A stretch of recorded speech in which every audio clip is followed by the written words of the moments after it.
What's up, everyone? Welcome back to another story time with Silvia. That's me.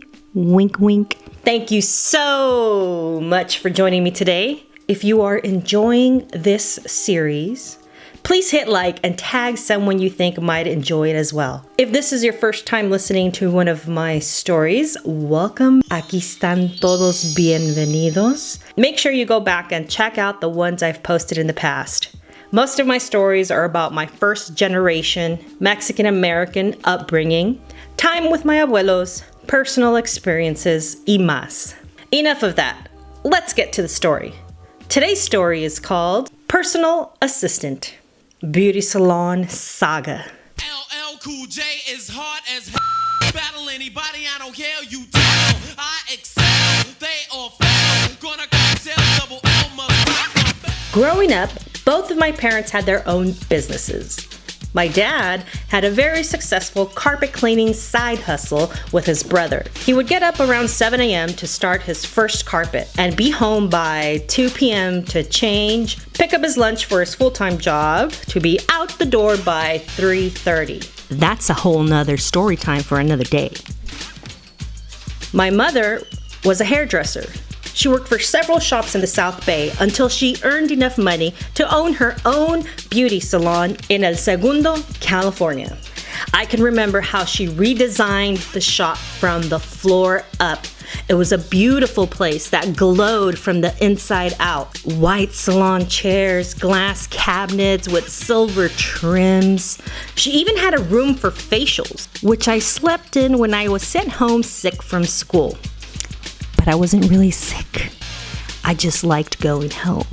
Don't tell my mom.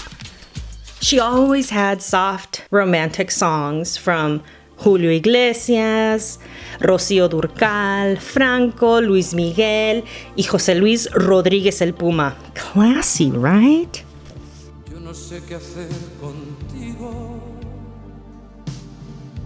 Ni te tengo ni te olvido. It always felt so zen and peaceful. Unless it was Saturday, complete craziness. Being a kid in a first-generation family means you automatically play the role of whatever is necessary. You need a gardener.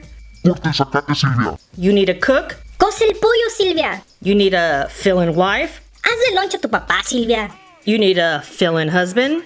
Silvia, ay, corre al mall con tu mamá. You need an entertainer. Silvia, a ver, ven, tócale el piano a mi amigo Bentancourt. You need an assistant. Corre al trabajo con tu mamá hoy, Silvia. Every Saturday, I had to go to work at her shop. I was her personal assistant. It was the busiest day of the week. It seemed everyone and their mama needed their hair done. It was so busy, I hardly ever saw my mom eat. She would be on her feet all day and in heels. I don't even think I ever saw her in pants. And her hair and makeup were always on point, even at 7 p.m., which is the time she would be closing up. So on Saturdays, I would help her wash all the towels when they would get low, and that's how much work she had. And there was a reason why she had so much work, and that's another story time too. We'll get into that later. Ow. I would sweep all the hair after each cut and even remove perm rollers when the timer rang. I would start to rinse their hair as my mom made her way to finish it off. They always looked like wet poodles.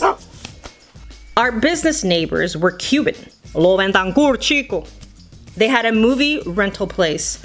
In between breaks, well, I made my own breaks, I would make a quick cup of coffee, grab a few quarters on my way out to pay Los Bentancourts a visit.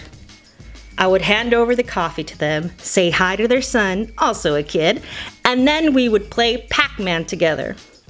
Once my quarters were done, I would purchase a pack of Now Later from them, green apple, dang, my mouth is watering, and head back to work, usually around 3 p.m. I would then make myself a cup of coffee, it was more creamer than coffee, and sit at my mom's desk to begin calculating the wages of all her workers.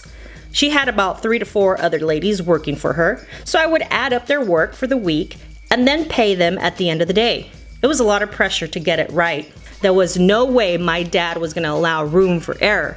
because paying them extra money meant loss for them and a whooping for me. Si las cuentas no salen bien. Before my dad would go to work, he would review with me how to make las cuentas, a quick math lesson. Mira, Silvia, primero suma todo lo que hicieron permanente, corte de pelo, manicure, pedicure, facial, lo que sea. Then multiply it by the percentage they're getting paid. I was like 12 or 13, imagine. This 12-year-old kid sitting at the boss's desk, chewing on now-laters and drinking coffee, handing over your wages. Ay, Dios mío. I don't know how they trusted me. I guess they had no choice. If they didn't let me be la secre to close up the night, they wouldn't get paid until the following Tuesday when shop would open up for the week. I always filled in for whatever my parents needed. Maybe I'll do a whole series on all the jobs I had as a kid. You won't even believe it. Well, now I see where this constant desire to create and entertain comes from. Why I can't just give up so easily. Why I work through it until I find a solution. Thanks to my parents' business learning curve and desire to make a better life for us, I carry many of those experiences innately, and they surface as I need them. I've always said I'm not a businesswoman, but as I tell this story, I can't deny that I'm naturally a businesswoman at heart. Thank you so much for joining me. Let me know below what roles you filled in. I would love to hear your story. I hope you enjoyed it. Join me next time on Storytime with Silvia, and I'll see you, you'll hear me in the next one. Peace. ¡Qué alegría, sí, señor! Aquí con toda mi gente y con gran admiración brindo esta celebración de mis raíces trascendentes.